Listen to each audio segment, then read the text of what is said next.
Olá, gente, bem-vindos ao nosso primeiro encontro do curso 360. Curso esse onde nós vamos visitar os mais importantes temas do concurso de admissão à carreira diplomática. Lembro a vocês que esse é um curso expositivo, onde as aulas elas foram formatadas e construídas ao longo de vários anos, com o objetivo de direcionar o estudo de vocês, a preparação de vocês. Então, certamente você vai observar que as aulas elas acabam até sendo muito mais focadas do que a própria bibliografia. A bibliografia fala muitas vezes de temas um pouco mais amplos, de temas um pouco mais abrangentes, e aqui a gente vai estar sempre bem mais focado naquilo que realmente importa para o concurso, naquilo que é efetivamente cobrado. Eu vou inclusive fazer referências constantes sobre como é que aqueles temas especificamente são cobrados ou não, para que nós possamos ter a mais eficiente preparação possível. Tá legal, gente? Bom, o nosso tema de hoje é o tema inicial, é um tema um pouco mais tranquilo, é a parte de oferta e demanda. Oferta e demanda é importante, primeiramente porque cai na prova, principalmente na primeira fase, existem questões de oferta e demanda que acabam aparecendo. E em segundo lugar, é importante para a continuidade do nosso curso. Porque tudo, seja em micro, seja em macroeconomia, mais cedo ou mais tarde vai parar em oferta e demanda. A oferta e demanda, a lei da oferta e procura, mas claro que de uma maneira um pouco mais formal, um pouco mais organizada, como a gente vai ver aqui hoje, é de fundamental importância para você chegar a todas as conclusões que você precisa, para você fazer todas as análises que você precisa ao longo do seu estudo, também da resolução de questões de prova. Lembro a vocês que esse módulo, essa parte aqui do nosso curso, ela será dedicada à microeconomia. Na microeconomia, a gente estuda a economia no âmbito individual. Quer dizer, como é que os agentes econômicos lidam individualmente com a escassez.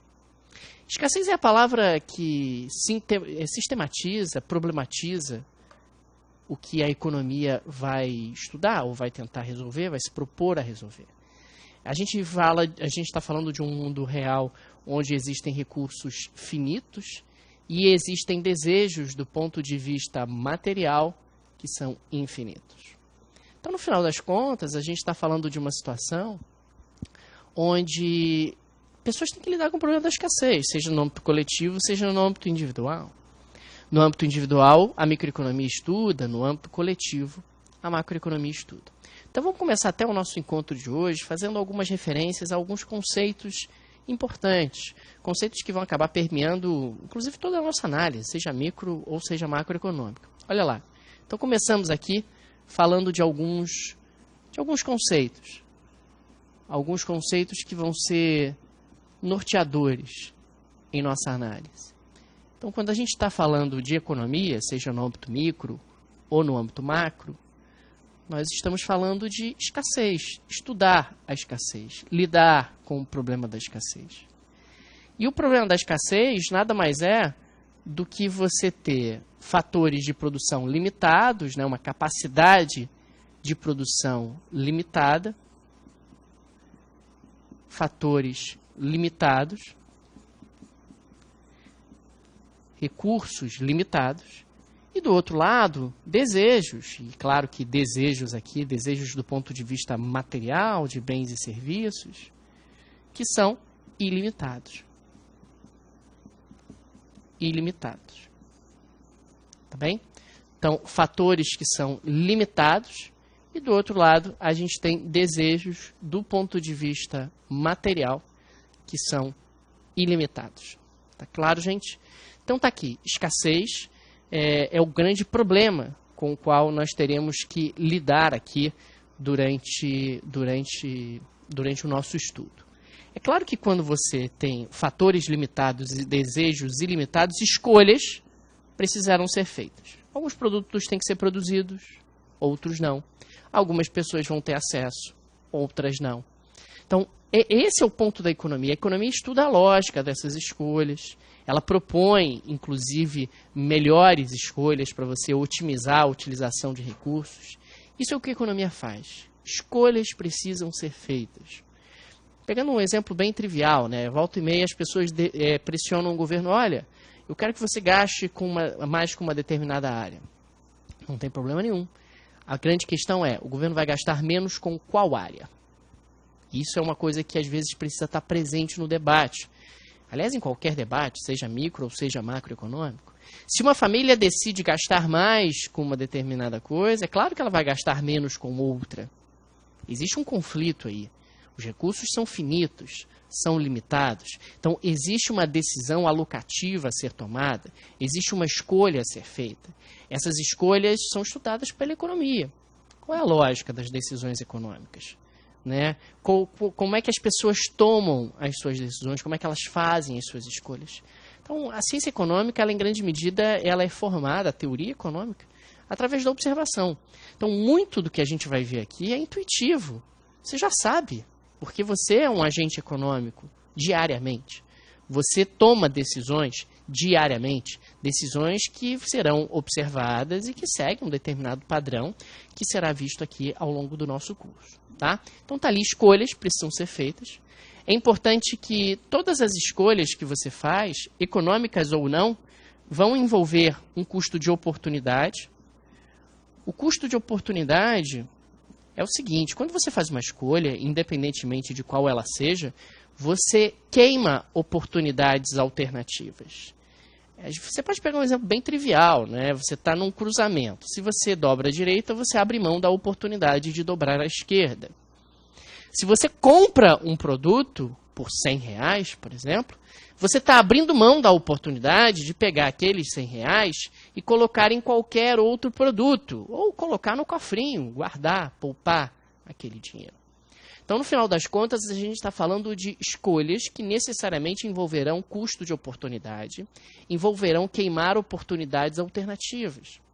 Então, se você faz uma escolha, necessariamente outras oportunidades serão queimadas, serão abandonadas.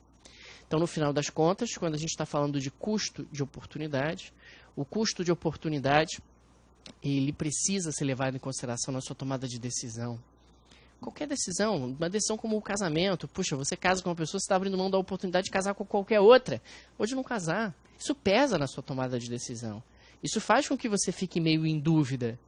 Então, isso pesa, isso está presente em todas as decisões, econômicas ou não. O custo de oportunidade. Isso, em grande medida, até diferencia a economia da contabilidade. Um produto de R$100, de preço R$100, ele não custa R$100 em economia. Ele custa R$100 mais o custo de oportunidade. R$100 mais todas as oportunidades alternativas de alocação daqueles R$100 que você está queimando ao fazer aquela escolha. Então, isso precisa ser levado em consideração quando a análise é feita. Tá?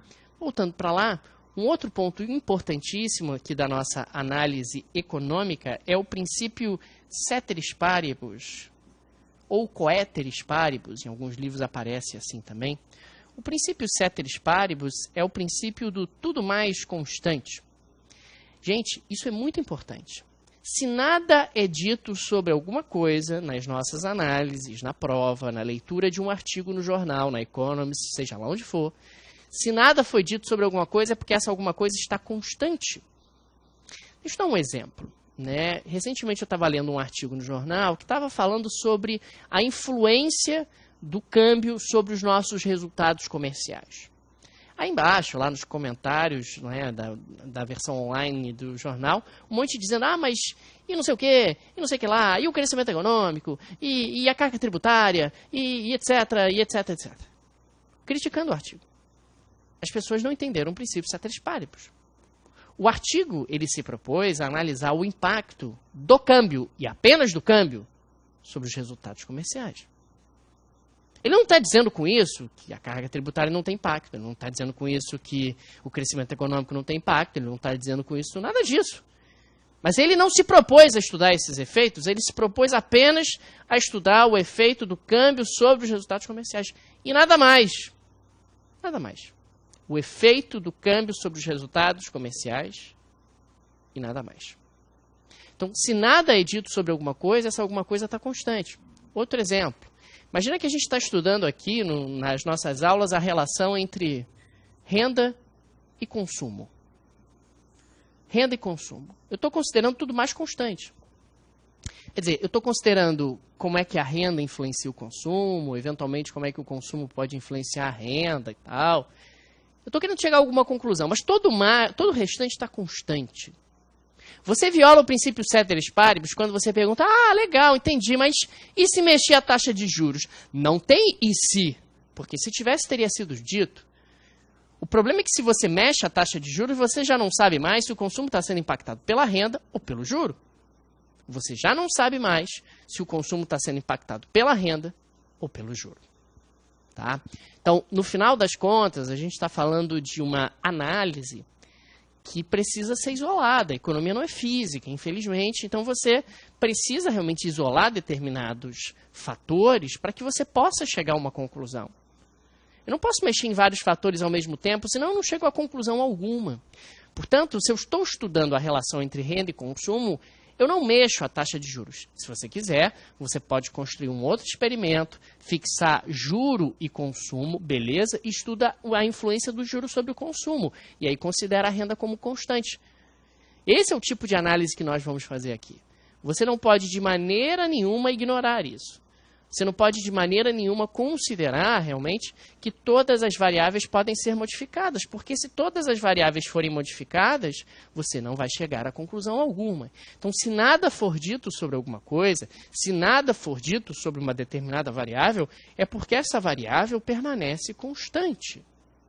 É porque esta variável permanece constante. Tá? Então, isso é extremamente importante e vai estar presente aqui no nosso curso o tempo inteiro. Se a sua dúvida na leitura ou na aula começar com e se, você pode ter certeza que você está violando o princípio do ceteris paribus. Esquece isso. Não tem e se, tá bom?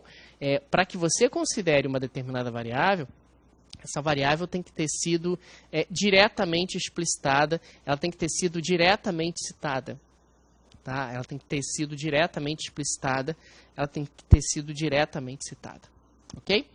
Um outro ponto aqui inicial que eu quero fazer referência é a chamada fronteira de possibilidades de produção. Fronteira de possibilidades de produção. Gente, fronteira de possibilidades de produção, como vocês vão poder observar no final, é até meio autoexplicativo. O fato é o seguinte, eu vou fotografar um país, e esse país tem fatores de produção limitados, tem uma quantidade finita de fatores de produção. Então, tem uma quantidade finita de mão de obra, né? Tem uma quantidade finita de capital. Capital são máquinas, equipamentos, infraestrutura disponível para produzir. Tem uma quantidade finita de poupança. Poupança é renda não consumida disponível para financiar a produção. Tem uma quantidade finita de tecnologia. Tecnologia é a maneira com a qual você organiza os fatores de produção. E tem uma quantidade finita de recursos naturais. Tem uma quantidade finita de recursos naturais. Tá claro, gente? Então, eu vou fotografar um determinado país. É uma análise fotográfica. E, ao fotografar, claro, ele tem uma quantidade finita desses recursos, desses fatores de produção que estão aí citados. E eu vou colocar aqui o seguinte, olha. Eu vou colocar que esse meu país ele pode produzir dois bens, né? Ele pode produzir armas. Então, aqui no eixo vertical, a gente tem a quantidade de armas que estão sendo produzidas. E no eixo horizontal, alimentos. Então, a quantidade de alimentos que está sendo produzida. Então, ele tem uma quantidade de recursos naturais, uma quantidade de recursos naturais que é finita, que é limitada. E essa quantidade de recursos naturais que é finita, que é limitada, ela pode ser alocada ou para se produzir armas, ou para se produzir alimentos, ou uma combinação dos dois, obviamente.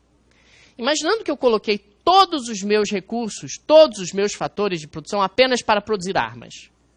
Aí eu tenho a capacidade de produzir, por exemplo, 900 mil armas. Legal. E aí eu vou estar escolhendo esse ponto A. Esse ponto A é um ponto que eu posso escolher? Eu vou alocar todos os meus recursos, todos os meus fatores de produção, apenas na produção de armas. Alternativamente, eu posso escolher este ponto B. Neste ponto B, eu vou estar produzindo 1.000 quilos de alimentos, e não vou estar produzindo nenhuma arma. É um ponto que eu posso escolher também? Claro que eu posso. Não tem problema nenhum. Eu posso produzir 1.000 quilos de alimento, 1.000 toneladas de alimento, seja lá quanto for, e não produzir nenhuma arma. É uma alternativa que eu tenho. E aí eu ligo esses dois extremos através da chamada fronteira de possibilidades de produção. O nome é autoexplicativo.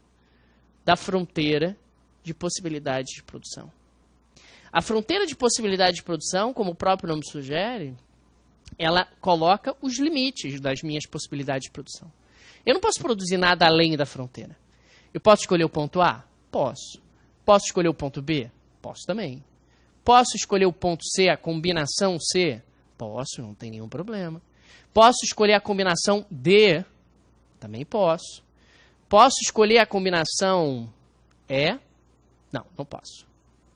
Porque eu não tenho recursos, eu não tenho fatores de produção para a combinação E. Um detalhe importante é que os pontos que estão na borda da fronteira, ponto A, ponto C, ponto B, são combinações onde eu estou utilizando todos os fatores de produção disponíveis. Eu estou tendo pleno emprego dos fatores de produção. Todos os fatores de produção estão sendo utilizados. Já a combinação D, que é uma combinação interna à fronteira, eu tenho fatores de produção que estão desempregados. Eu tenho fatores de produção que não estão sendo utilizados. E se eu pegar a última combinação E? Na combinação E, nós temos aqui fatores de produção insuficientes para escolhê-la. Então, eu não posso escolher a combinação E.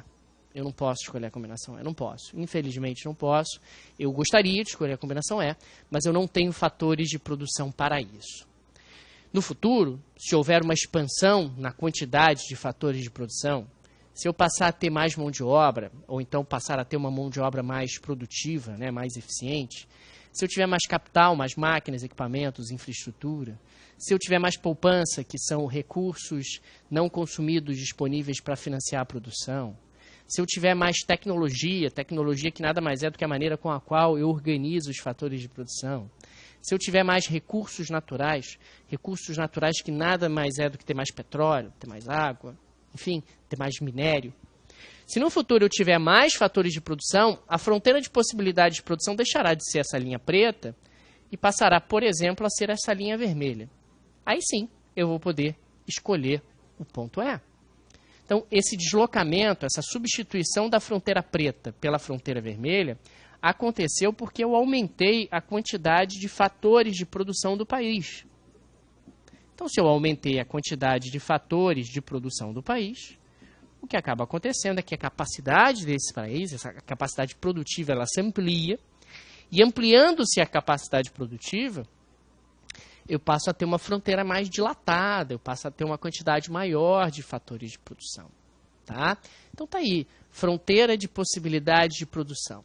Fronteira de possibilidades de produção, como o próprio nome sugere, envolve a quantidade de fatores de produção que estão disponíveis dentro dessa economia. Então esses são os nossos pontos iniciais. A escassez, lembrando que a gente vai estar permanentemente lidando e trabalhando em um ambiente de escassez, onde os fatores são limitados, os recursos naturais, a mão de obra, o capital, a poupança, a tecnologia, os fatores de produção são limitados e os desejos são ilimitados do ponto de vista material. Escolhas vão precisar ser feitas, algumas pessoas vão ter acesso, outras não vão ter acesso, alguns produtos vão ser produzidos, outros não vão ser produzidos. Toda escolha vai envolver necessariamente um custo de oportunidade. Quer dizer, você quando faz uma escolha, necessariamente você queima alternativas, queima oportunidades alternativas. E você vai seguir aí o princípio ceteris paribus, né? Sempre que nada for dito sobre uma determinada variável, essa variável ela permanece constante. Tá? E por último aí, a fronteira de possibilidade de produção. Mão de obra, capital, poupança, tecnologia e recursos naturais. Tá? Então você vai ter uma expansão da fronteira de possibilidades de produção por conta disso. Bom, dito isso, gente, tendo feito esses conceitos iniciais, essas análises iniciais, agora sim a gente entra na parte de oferta e demanda propriamente dita. Como é que vai funcionar? Primeiro eu vou falar sobre demanda, a formatação da demanda, a lógica da demanda e tal, deslocamentos da demanda. Depois eu vou falar sobre a oferta, formatação da oferta, a lógica da oferta, deslocamentos da oferta. E no final a gente junta os dois para ver o equilíbrio entre oferta e demanda, deslocamentos do equilíbrio, possibilidades de cobrança em prova e assim por diante. Tá legal? Então, voltando para cá, a gente sai aqui desses conceitos iniciais e começa a falar agora sobre demanda. Demanda. Então, a gente começa falando sobre demanda.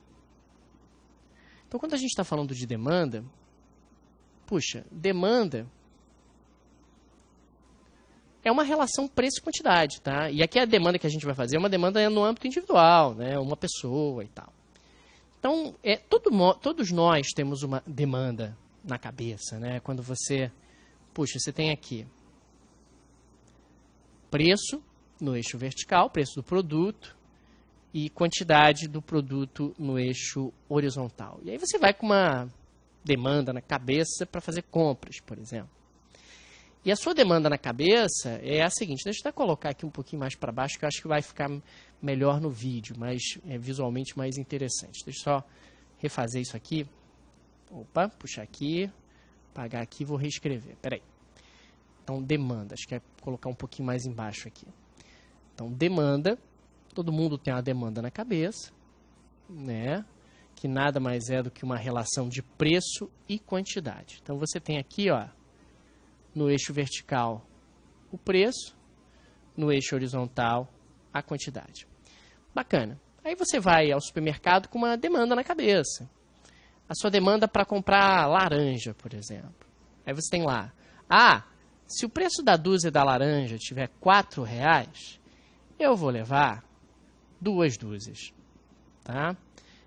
De novo, gente, isso aqui é uma análise estática, tá? É uma estática porque é uma fotografia, eu estou fotografando a cabeça do consumidor. Ele pensa assim hoje, pode ser que amanhã ele mude de opinião, mas hoje ele pensa dessa forma. Então, se a dúzia da laranja tiver R$4, ele vai levar 2 dúzias. Se a dúzia da laranja tiver R$3, ele vai levar 3 dúzias. E se a dúzia da laranja tiver R$2, ele vai levar 4 dúzias. Tá? Então, você fez aqui várias combinações de preço e quantidade. Várias combinações de preço e quantidade que refletem o desejo do consumidor em comprar laranjas. Consequentemente, nós vamos ter aqui uma demanda, puxa, que é essa aqui, onde eu estou ligando simplesmente as combinações de preço e quantidade. Estou apenas ligando as combinações de preço e quantidade. Então, a gente tem aqui um ponto A, a gente tem um ponto B, tem um ponto C. E quando você tem mudanças de preço, você muda de ponto dentro da mesma demanda, né? Então, o preço muda e você muda de ponto dentro da mesma demanda. Esses são chamados deslocamentos ao longo da demanda. Isso é importante, tá? Ao longo da demanda. Deslocamentos ao longo da demanda acontecem quando eu mudo de ponto dentro da mesma demanda. Eu mudo de ponto dentro da mesma demanda. Eu mudo de ponto dentro da mesma demanda. Então, são os deslocamentos ao longo da demanda. Deslocamentos ao longo da demanda são deslocamentos onde eu mudo de ponto dentro da mesma demanda. Tá? Então, quando nós olhamos aqui, uma coisa que a gente pode observar é que existe uma relação inversa entre preço e quantidade. O que significa isso? Significa que se o preço aumenta, considerando tudo mais constante, a quantidade demandada ela diminui. E se o preço diminui, considerando tudo mais constante, a quantidade demandada aumenta. Então, é uma relação inversa. Também pode ser chamada de uma relação negativa entre essas duas variáveis. Uma relação inversa, uma relação negativa. Se aumenta o preço, a quantidade demandada acaba diminuindo. Você diminui o preço, a quantidade demandada acaba aumentando. Então, nós temos aqui a demanda do nosso consumidor e, de uma forma geral, ela se comporta desta forma, dessa maneira. Gente, esse é o caso regular, né? O caso geral. Aumentou o preço, a quantidade demandada cai, diminuiu o preço, a quantidade demandada sobe. Então, essa relação inversa. Numa prova, se nada é dito em contrário, vale o caso geral. Então, se uma questão de prova afirma um aumento no preço diminui a quantidade demandada, Está correto, é o caso geral. Agora, se a afirmativa diz um aumento no preço necessariamente diminui a quantidade demandada, não.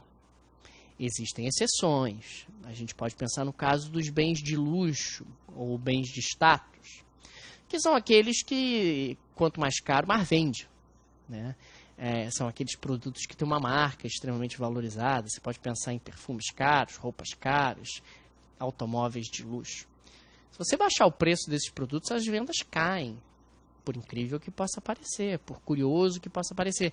Existe um exemplo recente que foi quando a Mercedes-Benz lançou o Classe A, né, aquele carro bem baratinho, algo que, do ponto de vista técnico, não faz nenhum sentido. Quer dizer, por que você vai comprar um carro da Mercedes-Benz quando qualquer pessoa pode comprar por um valor bem em conta, pode comprar um Classe A?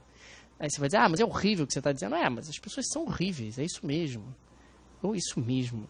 As pessoas, elas reclamam porque outras pessoas compram produtos parecidos com o dela. Então, quando você compra uma coisa muito cara, você quer exclusividade, você quer status. E aí o status vem com preço.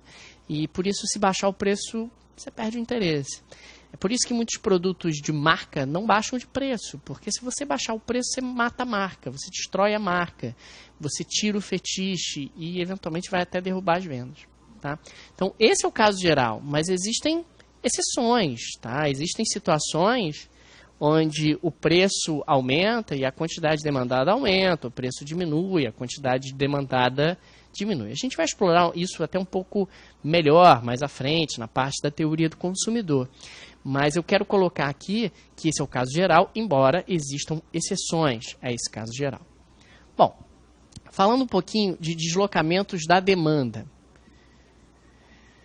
Deslocamentos da demanda acontecem quando a demanda antiga ela deixa de existir e ela é substituída por uma demanda nova, contraída ou expandida em relação ao original. Quais são os fatores que geram deslocamentos da demanda? Bom, nós temos aqui alterações na renda dos demandantes, alterações nos preços de produtos complementares. A gente vai explorar cada um desses fatores já, tá, gente? Por enquanto eu estou apenas citando. Alterações nos preços de produtos substitutos. Alterações nos preços de produtos substitutos. Alterações nos gostos e preferências, o quanto um consumidor gosta de um determinado produto, e alterações nas expectativas em relação ao futuro. Então, a gente vai analisar cada um desses fatores isoladamente. Esses são os fatores que geram deslocamentos da demanda. Isso já foi cobrado em prova, vou até dar exemplo disso. Então, nós temos aqui alterações na renda, alterações nos preços de complementares, alterações nos preços de substitutos, alterações nos gostos e preferências, alterações nas expectativas dos nossos consumidores em relação ao futuro. Então, vamos pegar aqui, vamos começar com renda, o primeiro dos fatores. Legal. Como é que alterações da renda geram deslocamentos da demanda? Deslocamentos da demanda, onde a demanda antiga vai ser substituída por uma demanda nova. Então, nós tínhamos aqui uma demanda original, de preço e quantidade. Aí nós tínhamos aqui 4, preço 4, quantidade 2. Preço 3, preço 3, quantidade 3. Preço 2, quantidade 4. Preço 2, quantidade 4. Então, você tem aqui demanda. Tá? Então, a demanda do nosso consumidor original. O que acontece? Se a renda dele aumentar, e aí, claro, eu estou considerando que esse aqui é um produto normal, é um produto que ele gosta, agora, pelos mesmos R$4, ele não está mais disposto a levar 2 unidades. Pelos mesmos R$4, ele está disposto a levar 3 unidades. Ou, se você pensar, 3 unidades antes ele estava disposto a pagar R$3, agora ele está disposto a pagar mais caro, ele está disposto a pagar R$4. Da mesma maneira, antes, por R$3, ele estava disposto a levar 3 unidades, agora, pelos mesmos R$3, ele está disposto a levar 4. Então, no final das contas, a demanda antiga, a demanda azul, ela não faz mais sentido, ela tem que ser substituída por uma nova demanda, uma demanda deslocada em relação à original. Então, você vai ter uma expansão da demanda, e essa expansão da demanda ela foi causada por um aumento na renda do nosso consumidor. Tá? Então, um aumento na renda do consumidor gerou uma expansão na demanda. O contrário também é verdadeiro. Se você tiver uma redução da renda, puxa, o meu consumidor, antes na demanda azul, por 2 unidades ele estava disposto a pagar R$4, agora ele só está disposto a pagar 3. Ou então por R$3 ele estava disposto a levar 3 unidades, agora ele só está disposto a levar 2. É isso. Né? Você deixa de ter uma demanda azul e passa a ter, por exemplo, uma demanda vermelha. Então, houve aqui uma contração na demanda causada por uma diminuição na renda do meu consumidor. Então, o aumento na renda expandiu a demanda. A contração da renda diminuiu a demanda. É isso, tá bom? Então, a expansão da renda expandiu a demanda, a contração da renda contraiu a demanda. Claro que aqui eu estou falando de bens normais, bens que o consumidor gosta de consumir. Bens normais são aqueles que, se a sua renda aumenta, a demanda aumenta. Se a sua renda cai, a demanda cai. Existem casos que não são assim? Existem. A gente pode pensar no caso dos produtos inferiores, passagem de ônibus, carne de segunda, miojo e por aí vai. São produtos que, se a sua renda aumenta, a demanda cai. Se a renda cai, a demanda aumenta. É interessante que em momentos de crise econômica, como a gente vive hoje, às vezes aparecem notícias tipo, as vendas de salsicha aumentaram 30% apesar da crise. Não. As vendas de salsicha aumentaram 30% por causa da crise. Salsicha é um produto inferior. É um produto que a demanda aumenta quando a renda cai. As vendas de miojo também aumentaram na crise. A venda de ovos também aumentou na crise. São produtos tradicionalmente inferiores. Que, se a sua renda cai, a demanda aumenta. Então, esses produtos não têm uma demanda mais alta apesar da crise. Eles têm uma demanda mais alta por causa da crise. Tá? Então, voltando para lá, gente, essa aqui é a renda, mas é a renda de bens normais. Tá? Bens inferiores seria o contrário. Bens inferiores, a renda aumenta, a demanda cai. A renda cai, a demanda aumenta. Então, esse foi o primeiro fator. Um segundo fator são alterações nos preços dos bens complementares. Bens complementares, como o próprio nome sugere, são bens que são consumidos juntos. Tá? Então, bens complementares. Bens complementares. Bens complementares são aqueles que são consumidos juntos. Bom, e daí? Daí que eu vou dar um exemplo aqui de complementares. Arroz e feijão. Acho que é o exemplo mais brasileiro, é arroz e feijão. Legal. Então, nós temos aqui a demanda de um determinado consumidor por arroz. Arroz. Então, o nosso consumidor aqui tem uma determinada demanda por arroz. Então, nós temos aqui a demanda formatada, tá? Então, tá aqui a nossa demanda, a demanda dele e tal. Legal. Então, tá aqui a demanda do nosso consumidor. Ok, essa é a demanda do consumidor por arroz, tá bem, gente? Então, é a demanda dele por arroz. Aí muda o preço do feijão. Muda o preço do feijão. O que acontece? Gente, se houver um aumento do preço do feijão, considerando tudo mais constante, o que nós vamos ter? Vamos ter uma contração na demanda por arroz. Quer dizer, sem perceber, o nosso consumidor, pelo mesmo preço, vai levar uma quantidade de sacos de arroz menor. Por quê? Porque ele está levando menos feijão. E se ele está levando menos feijão, ele também tem que levar menos arroz. Então, você vai ter uma contração na demanda por arroz causada por um aumento no preço do feijão. Então, o feijão aumentou de preço. E o feijão, ao aumentar de preço, nós tivemos uma contração na demanda por arroz. O contrário também é verdadeiro. Quer dizer, o feijão caiu de preço e o feijão, ao cair de preço, a demanda por arroz se expande. Quer dizer, eu vou levar mais sacos de arroz pelo mesmo preço, porque eu estou levando mais feijão. E se eu estou levando mais feijão, eu vou levar mais arroz também. Quer dizer, você tem uma expansão na demanda por arroz causada por uma redução no preço do feijão. Então, o feijão caiu de preço, e o feijão, ao cair de preço, você acabou tendo uma expansão na demanda por arroz. E aí, claro, eu estou considerando que arroz e feijão são produtos complementares, são produtos que são consumidos juntos, tá bem? São produtos complementares, são produtos que são consumidos juntos. Então, a redução do preço do feijão fez com que você tivesse uma expansão na demanda por arroz. Assim como um aumento no preço do feijão fez com que você tivesse uma contração na demanda por arroz. Tá? Então, bens complementares, alterações nos preços de bens complementares, geram deslocamentos da demanda do bem em questão. Tudo bem? Então, avançando aqui um pouquinho, nós vamos para um outro fator, alterações nos preços de bens substitutos. Alterações nos preços de bens substitutos.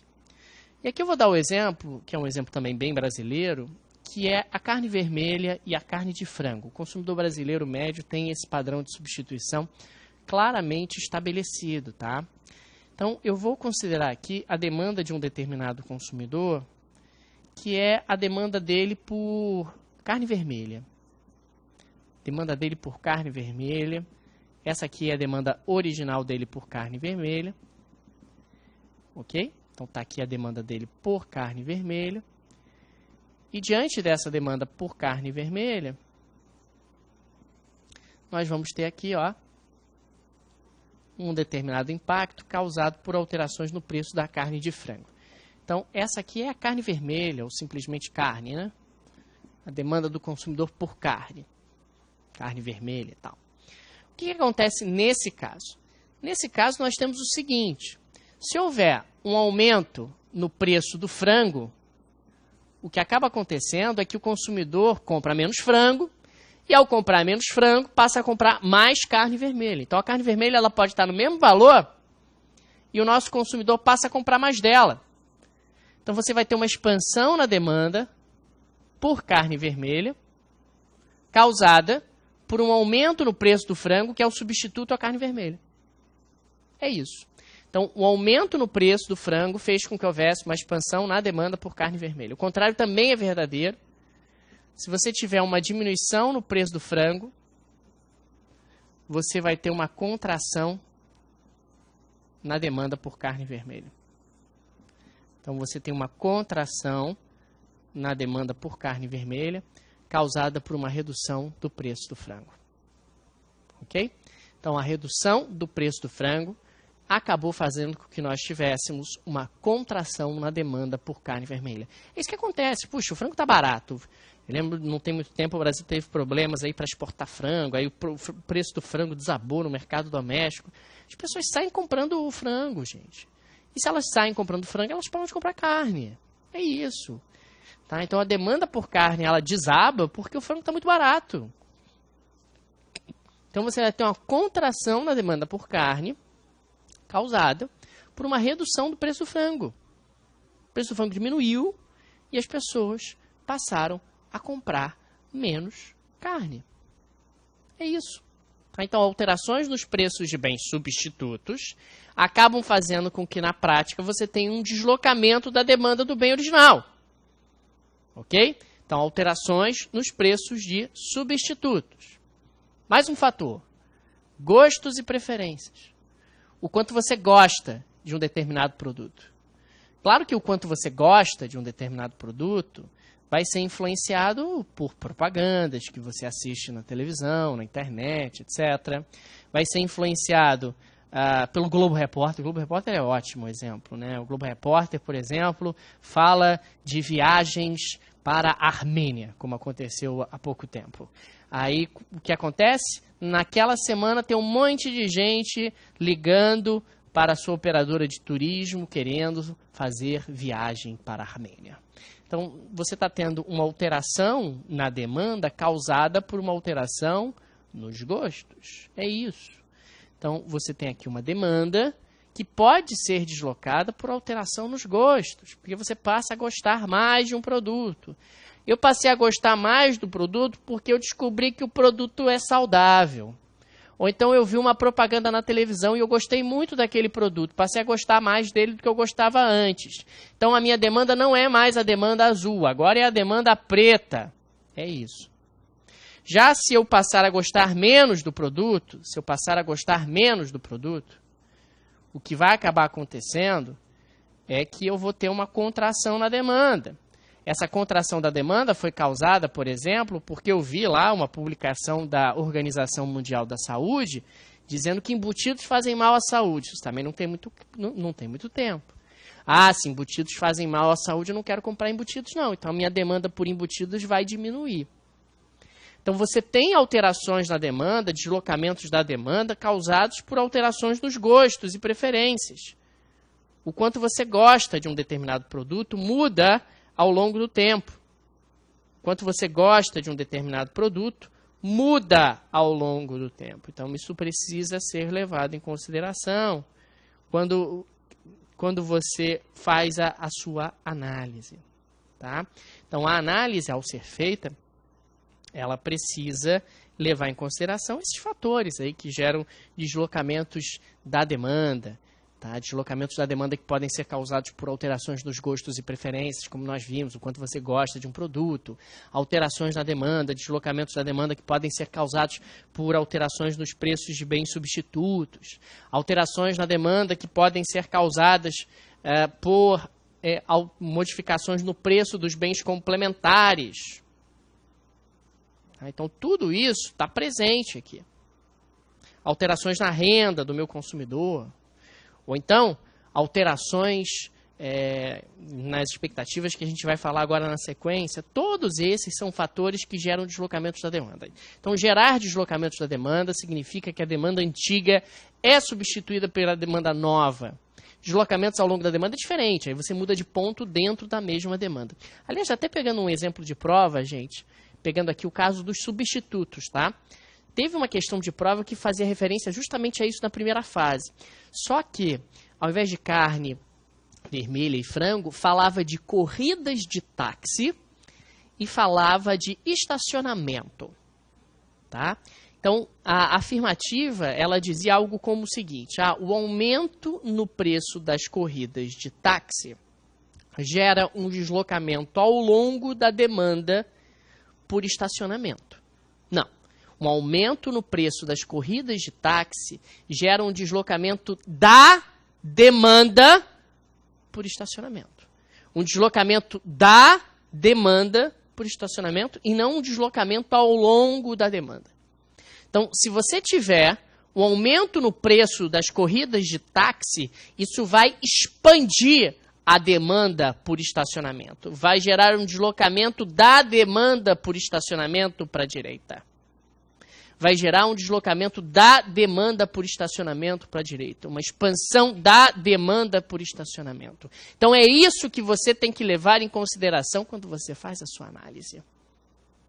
Tá? Então é dessa forma que as questões podem aparecer numa prova. Então você tem que lembrar quais são os fatores que geram deslocamentos da demanda e como eles geram deslocamentos da demanda. Você tem que lembrar que um deslocamento ao longo da demanda, você muda de preço dentro da mesma demanda. E se você muda de preço dentro da mesma demanda, é um deslocamento ao longo da demanda. E você tem que lembrar também os fatores que nós vimos hoje. Puxa, a análise é sempre ceteris paribus. O custo de oportunidade ele vai estar sempre presente. Esses são os elementos mais importantes dessa primeira parte da nossa aula de hoje, onde você está vendo que a demanda tem um determinado comportamento e que esse comportamento ele precisa ser levado em consideração quando você toma as suas decisões, quando você faz as suas escolhas e quando você faz as suas análises. Na segunda parte da aula de hoje, nós vamos falar sobre deslocamentos da demanda causados por expectativas, vamos falar da oferta e seus deslocamentos e também vamos chegar ao equilíbrio que a oferta apresenta, quando interage com a respectiva demanda. A oferta, claro, ela vai ter uma lógica bem diferente da demanda no que diz respeito à formatação de preço e quantidade, ou da relação entre preço e quantidade, porque o ofertante quer vender pelo preço mais caro possível, enquanto o demandante ele quer comprar pelo preço mais barato possível. Então, esse choque é que leva à formação dos preços de mercado, mas isso é papo para a segunda parte da nossa aula de hoje. A gente vai aqui trocar a fita, uma pequena pausa e já voltamos. Até já!